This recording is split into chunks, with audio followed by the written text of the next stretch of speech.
3 423 000, c'est le nombre d'habitants que compte officiellement la Bretagne au 1er janvier 2022. Ce chiffre, paru en fin d'année dernière, est le résultat des différentes campagnes de recensement menées par l'INSEE, l'Institut national de la statistique et des études économiques. Mais au-delà du nombre d'habitants, à quoi sert exactement le recensement? C'est notre question du jour. Thomas Chrétien est un agent contractuel de la ville de Rennes.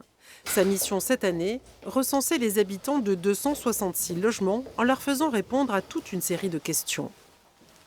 En fait, le questionnaire se déroule en 2 temps. On va avoir un questionnaire qui est relatif au logement en lui-même, donc savoir le type de logement, un appartement, l'année de construction de l'immeuble, le moyen de chauffage, vraiment des questions extrêmement classiques.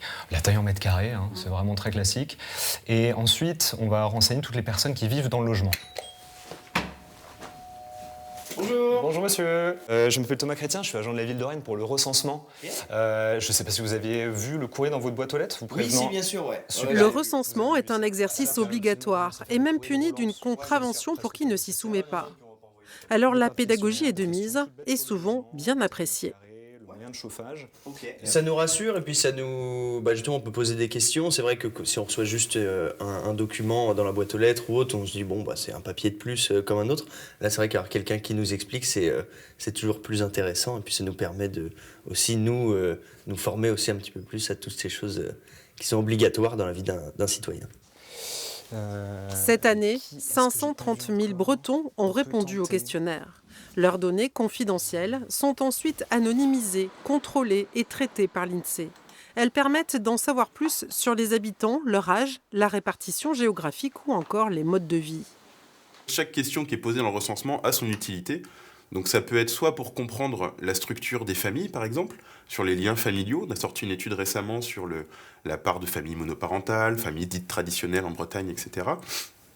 Mais on pose aussi des questions sur l'activité. Est-ce que les gens travaillent? Dans quel établissement ils travaillent? Ce qui nous permet de réaliser des statistiques sur les distances domicile-travail, par exemple.